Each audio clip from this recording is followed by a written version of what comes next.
Well, welcome everybody to another edition of Lewis at Large. Yours truly, Warner Lewis from the flight deck. And of course, that means some smart talk radio is once again in your future. And in this segment, we're going to be talking a little bit about your health, specifically about diabetes, a brand new work called A Woman's Guide to Diabetes, A Path to Wellness. It was penned by Brandy Barnes, MSW, and Dr. Natalie Strand. We are very happy to have Brandy Barnes here. She is a well-known diabetes patient and women's health advocate. Her expertise in establishing national patient advocacy and health education programs also led her to create Diabetes Sisters, a national nonprofit organization for women with diabetes. And we are very happy to have her here. Brandy, how are you, my friend? I am doing well. Thank you for having me. Well, we're very happy to have you here. Health is a subject that, we approach a lot on this show. We have not ever talked specifically about diabetes in women. Let's do this. Give us a little bit better setup. Why is diabetes so important to you, Brandy Barnes? Well, for me, diabetes is important because I was actually diagnosed when I was a teenager. So at the age of 15, when I was in high school, I was diagnosed with diabetes, and I found it to be really lonely and isolating. I grew up in North Carolina, and a very rural part of North Carolina, so it was hard to find anybody else with diabetes to really connect with. Then I came to school at UNC Chapel Hill, and even though there was a support group there, and I got involved and tried to lead that, it was still hard to find peers to connect with. So I really but whenever I found peers to connect with, it was just immediate. When people with diabetes get together, there's just an immediate bond. So that's why I wanted to create an organization. Later in life, Diabetes Sisters came about because of that, because I knew that, there is this need for us to lean on each other once in a while. Women especially love to learn from each other, and there's just sort of that natural camaraderie among us to want to learn from each other, and we've gained so much experience. It's a shame that we're all walking around, with all this knowledge, but not really have a platform to share it at. So that's what Diabetes Sisters does. And how did you link up with Dr. Strand? So Dr. Strand and I we were introduced through a mutual friend, and Diabetes Sisters holds national conferences, and she was actually, right after she won the Amazing Race in 2010, she was our keynote speaker at one of our Weekend for Women conferences. So she and I, after basically it was one of those very similar situations that I was talking about, she and I got on the phone and started talking, and before you know it, an hour had passed because we were asking each other all these questions that we wanted to ask other women, and so we just bonded immediately, and after the conference, we actually I had been talking with ADA about the possibility of doing something specifically for women, and they were very interested. And with Natalie and I both being very strong women's advocates, it just seemed like a natural fit for us to do it together because she sort of brings the medical side to diabetes, and I bring more of the emotional, mental health side to diabetes. I'm curious let's focus on you here for a bit, and you said you were diagnosed as a teenager, and I'm curious as to, at the time, and I know, just by looking at your picture, it wasn't that long ago, but it's still long enough that things have obviously changed. A lot more research has come down the pike, and I'm curious, as a teenager, how it affected your lifestyle, because let's face it, teenagers are not known for their good choices, probably, when what they put in their mouth. Right. I mean, I would say when I was diagnosed, I did sort of take it on very personally because I was the only person in my high school who had diabetes. So I kind of felt like I'm that girl with diabetes, so I need to, show people what diabetes is all about, because all they know right now is diabetes is, like their grandparents and older folks and that sort of thing. So I really did my best to provide a positive role model of what diabetes it really is. So I played sports in high school. I really did work very hard to not have it change my life, even though, I did have to start watching what I ate. I had to take shots. And monitor my blood sugar at all times, especially when playing sports, because, a lot of people don't realize how much exercise impacts your blood sugar. So basically, exercising is like taking insulin. So it drops your blood sugar dramatically. So throughout the entire time you're exercising, you have to be monitoring your blood sugar. So I would say it was a trying time, but I did my very best to continue doing all of the things that I was doing before I had diabetes, so that I wouldn't look back and say, wow, diabetes really changed my life. From a medical point of view, again, the book is called A Woman's Guide to Diabetes. I'm curious if you put the word A Man's Guide to Diabetes, is the language the same, or are there, in fact, some very unique differences to the disease condition based on gender? Well, there are some actual unique differences that women deal with. One of the biggest ones is hormones. And a lot of women, people without diabetes, but women even themselves who are living with diabetes don't realize how much of an impact hormones have on their blood sugar control. So throughout puberty, pregnancy, menopause, and monthly menstruation, our blood sugars are affected by all of those. And once you can understand better how your blood sugar is affected, it helps you to manage your blood sugar levels on a long-term basis. So, for example, on a monthly basis, a lot of women, if they start tracking their blood sugar levels, they'll see that right before their period starts, their blood sugars either drop or they go really high. And so if they know to expect these things, it's going to help them to better manage their diabetes and keep it better under control. Pregnancy is a whole other beast because I've actually been through a pregnancy, and going through pregnancy with diabetes is just a whole other ball game compared to going through pregnancy without diabetes. We have to do a lot more work. I know when I was pregnant, I was testing my blood sugar like 15 to 20 times a day, and there's a very tight range that you have to keep your blood sugar level within during the entire time in order for you to have a healthy baby. So there's a lot of pressure on women during that time to just really monitor their blood sugar levels. So those are two examples of how things are different. So there's that, and then there's also some increased health risks that aren't really talked about a lot, just in general media, and even women with diabetes don't know about them themselves. So women with diabetes are at high risk for cardiovascular disease. They're also at high risk for eating disorders, and we've seen this. This is a huge issue that we deal with a lot at Diabetes Sisters, because we've realized how many women, it's about 30% of women with diabetes are impacted by eating disorders. So those are just two examples of the healthcare risk increased healthcare risk that we deal with. Right. This is a stereotype, but my sense is that women are probably a little bit more in tune to their own health than men are, probably in general. And I'm curious as to, is the awareness in the women, the people that you talk to, the people that you are around, and the groups that you associate with, are they aware of the reality of diabetes? And I'm just curious as to their awareness of that, particularly versus those in the male population that you see. When you say the reality of diabetes, what do you mean, like the long-term complications? Well, yeah, and the fact that this is something that they need to deal with, and that they need to be aware of, and that their lifestyle and some of the things that they do can affect this. Yeah, I mean, I think that in general, I mean, because there is so much media exposure with diabetes, a lot of it is negative. So, a lot of people do have negative perceptions of people with diabetes. They cause it themselves because they sat on the couch too much and didn't exercise and that sort of thing. And, of course, there are different types of diabetes, but regardless of either type, whether it's type 1 or type 2, genetics plays a part even in type 2 diabetes, so it's not just caused by lifestyle, because there are plenty of people with type 2 diabetes who are thin, and, it was just in their genetics to have type 2 diabetes. But back to your question. Your question was whether people are aware in general of how much they need to take care of their diabetes. Correct.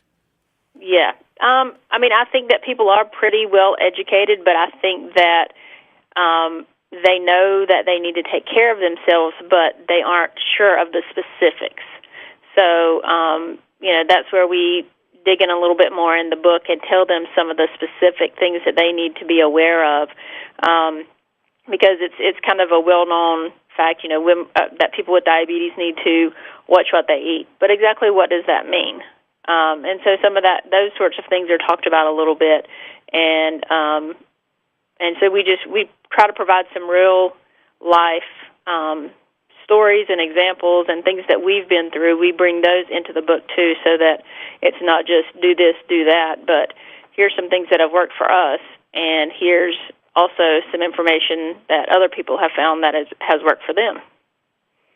What about, this book is loaded.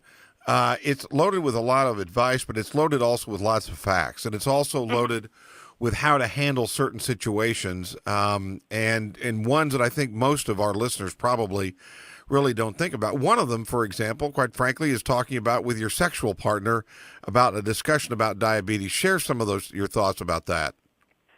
Well, that's actually a topic that comes up. That's one of our most common sessions at our Weekend for Women conferences, because there's not much real attention given to that, and just people understanding exactly what some of the sexual difficulties are and how to talk about some of them with your partner. So we really talk about, in the book, I cover 10 things that potential partners often wonder when it comes to sex with women with diabetes, because we've all been faced with lots of different questions about, well, how does sex affect you? Can you have sex with diabetes? Like all kinds of interesting questions that we get. And then I also cover 10 things that women with diabetes want their sex partner to know about them. So I've had all kinds of different questions from people throughout life. Is diabetes contagious? Is it harder for you to get pregnant? So these are all really important things to discuss with somebody before you get to that point. But you really have to work hard to have open and honest communication. And I think that's really a big part of it. One of the things that I see a lot at our conferences is women with diabetes have this sort of, this feeling that it's going to be harder for them to find a partner because they have diabetes and nobody's going to want them. So just, a lot of this book is also about increasing their confidence and knowing that just because they have diabetes, that doesn't change who they are as a person, and, finding that right person who respects the fact that they have diabetes and they're taking care of it is really important. Again, if you just joined us, yours truly, Warner Lewis from the flight deck of Lewis at Large Radio, talking, got a good one going here, talking in this segment to Brandy Barnes. She's a master in social work. She's well known for her work as a women's health advocate, her expertise in establishing national patient advocacy, specifically leading her to create Diabetes Sisters, which is a national nonprofit organization for women with diabetes. She's co-written with Dr. Natalie Strand a new work called A Woman's Guide to Diabetes, A Path to Wellness. It is a very frank and insightful book about diabetes and what happens when you have it and how to so to speak control it, live with it, and have a very, very normal life as a result. And Brandy, I'm also curious. Are we finding out more and more scientifically about diabetes? And if we are, if there's a wealth of new knowledge coming forward, what do we know about it now, in your opinion, that feels different than maybe what we knew 10, 20 years ago? I would definitely, the technology, and since I was diagnosed, and I'm coming up on 25 years ago that I was diagnosed, and the technology just in the last 5 to 8 years has dramatically changed and made life much easier for people with diabetes. People really get, when they realize, when they start talking to me about my diabetes and realize the different gadgets that I have that help me manage my diabetes, they're really quite amazed. For example, I have a continuous glucose monitor that monitors my blood sugar it's basically in me, and then I have I don't know what you call it. It looks like an iPod, basically, and it reads the number every 5 minutes of what my blood sugar is. So this is something that, would have been really helpful when I was pregnant with my daughter, so that I wouldn't have had to check my blood sugar every, check it 10 to 15 to 20 times a day. So this helps me keep my blood sugar level under much better control, because I don't have to do all the checking, which is sometimes not a great thing to have to do. And just the other, technological advances with pumps. There are insulin pumps now that have tubes, and some that don't. The insulin or the meters that people use to check their blood sugars are much more advanced, and you can find all kinds of patterns and, do lots of things that you couldn't do before. And they're much more accurate in terms of you can check it and find out exactly what your blood sugar is within 5 seconds. Whereas back when I was first diagnosed, you had to put your blood on the strip and wait for 2 minutes and then see what it was. Brandy, I think there is some ignorance around, and I know there's some ignorance with this announcer, yours truly, and that is, are we born with diabetes? Do we get it, so to speak, during our lifetime? And if we don't have it, are there certain eating habits, dietary habits, that lead to its onset? Well, so there's a lot of unknowns about diabetes, and that's what makes it so difficult, with the media, when media tries to talk about it, and that's what makes it so confusing to the public, because, there are a couple of different types of diabetes. So with type 1 diabetes, which is the kind that I have, they don't know what causes it. And it's something that can come about at any point in life, and it used to typically be younger, thin people who had type 1 diabetes, but over time we've seen now that there are many type 1s who are being diagnosed later in life, and that we've even have some women involved with Diabetes Sisters who were just diagnosed in their 60s with type 1 diabetes. So the stereotypes that used to exist really don't fit anymore, and likewise with type 2 diabetes, there are some specific risk factors that puts you at higher risk for developing type 2 diabetes. But even, like you were talking about eating and exercising, and so if you have high blood pressure, high cholesterol, those are two things that increase your risk for developing diabetes. But even if you have, say, two of those two things, but you don't have the genetics for it, then you aren't going to have type 2 diabetes, most likely. So you really, there's all these different confusing factors. So somebody may have the genetics and not even have high blood pressure or high cholesterol and have diabetes. They may not be overweight and still have type 2 diabetes. It's very confusing, and there's not anything specifically that causes either type of diabetes. What are some things that men and women, quite frankly, can do let's say if we're not diabetic, give us some absolutely should, absolutely shouldn'ts from you. I live my life just like as a person with diabetes, and even if I didn't have diabetes, it would kind of be the same way, because we all should be living a healthy life. So all of the things that we hear about exercising 5 times a week, for 30 minutes, doing your best, making a concerted effort to do that, to eat balanced meals, all of those things that are recommended for everyone are the same things that people with diabetes should do, and the same things that people who are trying to avoid diabetes should do. So it's just following a healthy lifestyle plan, really, is what it's all about. So when people say, you have to follow a diabetes diet, and I'm always like, no, I don't follow a diabetes diet. I eat healthy, but there's not a specific diet I follow.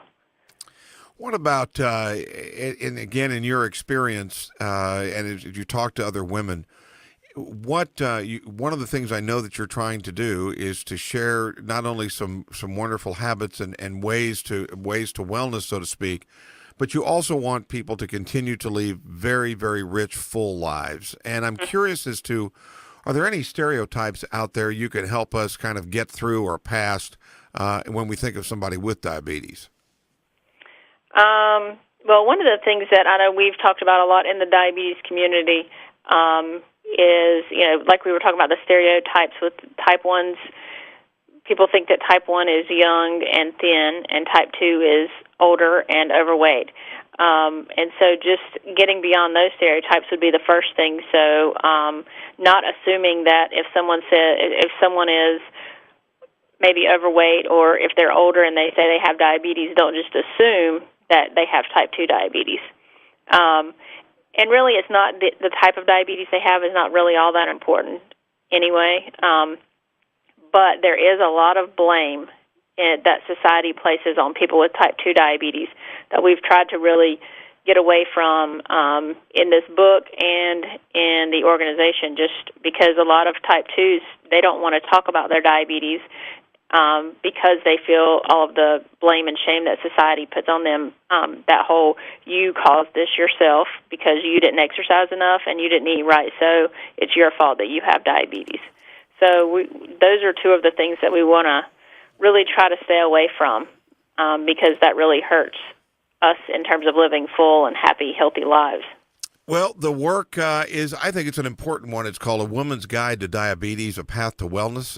It was put together by Brandy Barnes, Master in Social Work, and also the founder of Diabetes Sisters, a national nonprofit organization for women with diabetes, as well as Dr. Natalie Strand. It is published by the American Diabetes Association.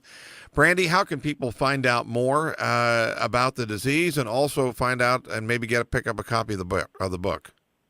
So the book is available on the American Diabetes Association website, which is diabetes.org. If they want to go specifically to the book, they can type in shopdiabetes.org. It's also at bookstores nationwide, so at the local Barnes & Nobles and that sort of thing.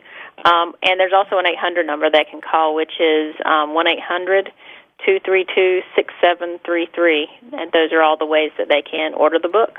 All right, so what are you going to do next? You got another book coming? What are you going to be doing?